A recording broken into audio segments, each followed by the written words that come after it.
Hi everyone. We will be presenting today on the Foreign Corrupt Practices Act. This is Group 7.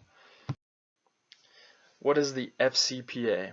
The Foreign Corrupt Practices Act was enacted in 1977 after investigations by the SEC discovered that hundreds of U.S. companies had been paying large sums of money, totaling in the millions of dollars, to foreign government officials as bribes to secure business overseas.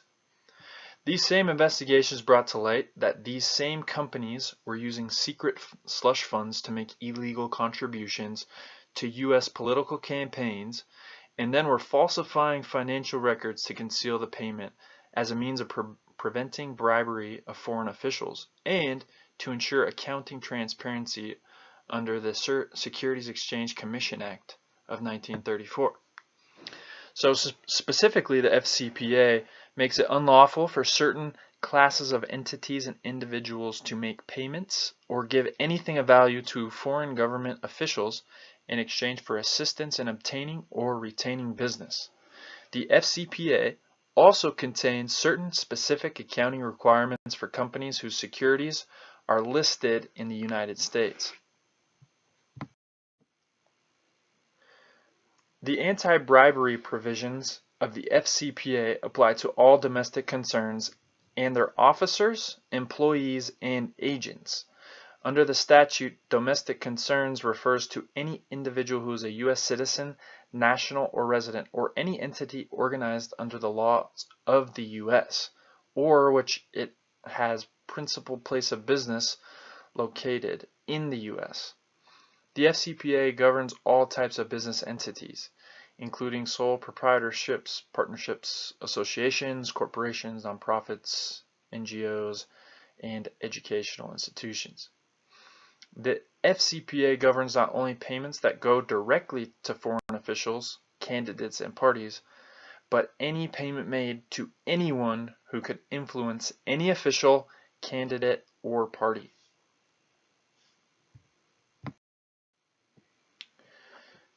A violation of the anti-bribery provisions of the FCPA occurs when 1. A payment or something of value is offered, promised, or given. 2.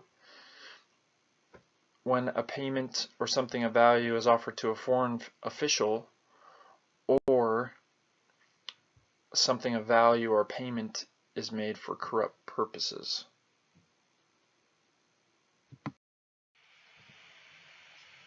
The language of the FCPA is drafted broadly enough that a payment to a foreign official may refer to any benefit conferred on someone in any position who has the ability to affect a person's business dealings with a foreign government.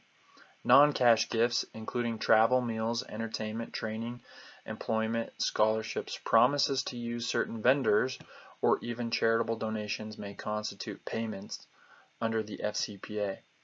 Payment is not a requirement of a violation of the FCPA. Rather, the FCPA prohibits any offer, authorization, or promise to make a corrupt payment in addition to the actual payment. So basically the type of payment that is made. There is no monetary threshold under the FCPA. Even the smallest bribes are prohibited.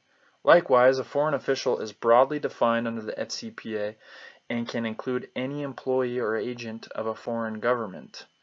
The official does not need to be high-ranking, and the rules of the FCPA can apply to administrators, advisors, committee members, and employees of international organizations. Corrupt purpose requires a conscientiousness of wrongdoing. However, the Supreme Court of the U.S. has declined to provide any all-encompassing definition of the statutory term. Generally speaking, one acts with corrupt motive by offering, promising, or providing something of value to a foreign official, either directly or through a third party, to improperly influence the foreign official in order to obtain, retain, or direct business, or to secure any improper business advantage. The provisions of the FCPA are enforced by the U.S. Department of Justice as well as the Securities and Exchange Commission.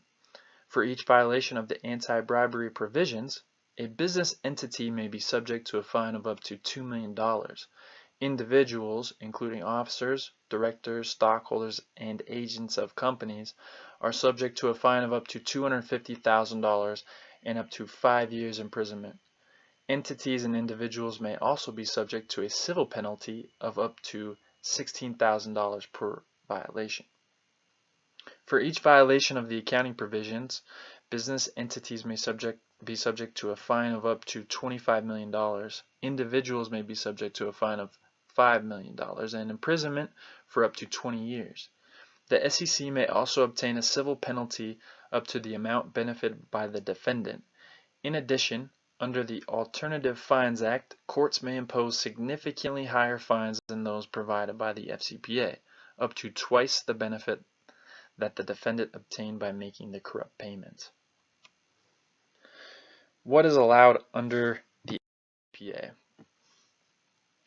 There are certain limited situations where payments to foreign officials may be acceptable under the FCPA, including payments for legitimate services, reasonable lodging and dining expenses, facilitation payments, those to a foreign official for purposes of facilitating, expediting, or securing the performance of routine government action, and payments necessary to prevent imminent personal injury or harm. Gifts to foreign officials are only permitted if absent corrupt intent. For example, gifts given as a show of esteem or gratitude. Entities and individuals may avoid violating the FCPA by following a few practices, including maintaining accurate and detailed financial records of any payments to foreign officials, refraining from giving cash gifts of any kind, if covering travel, accommodations, or meals for a foreign official, paying the cost directly to vendors rather than giving cash directly to the official. Ensuring that payments or gifts of any kind are not conditioned on any specific action by a foreign official. Consulting legal counsel when considering providing any gift to a foreign official. Companies oftentimes will and should have compliance programs for the FCPA, and ways that they can mitigate this risk is to have a policy or code of business ethics that prohibits corrupt payments to government officials, detailed procedures, standards, and guidance to address specific issues that might arise in the course of a company's operation, training programs designed to provide the appropriate education to each employee on the basis of seniority, job responsibilities, geographic location, and line of business. Systems to detect and investigate suspected violations, to monitor the effectiveness of the program, and to remedy violations. Essentially, sending out an email to the company might not do it in a legal situation, and companies definitely need to be aware of all the implications, but also potentially go above and beyond in training just to avoid those situations. So two big names in business, Deloitte, one of the big four accounting firms. They also have a lot of consulting practices. In the Wall Street Journal, have commented on the FCPA, and Deloitte attempted to predict how the climate around the enforcement of FCPA practices would be during the Trump administration. In May 2012, Donald Trump called the U.S. Foreign Corrupt Practices Act a horrible and outrageous law and claimed that it put American businesses at a huge disadvantage. Deloitte has also said until laws are changed, U.S. companies obviously still need to comply with FCPA rules and regulations. The Wall Street Journal has claimed that the self-reporting program is making headway in regards to enforcement of FCPA.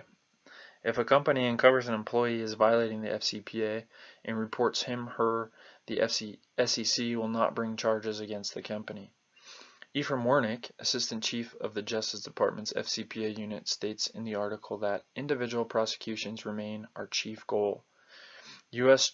Justice Department has publicized at least 12 FCPA-related cases that have resulted in prosecutors declining to charge companies that self-reported. Prosecutors charged 31 individuals for FCPA-related offenses in 2018, up from the previous record of 24 in 2017. We appreciate you listening to our presentation, and we look forward to reading your questions and comments and assisting in answering any of those. Thank you.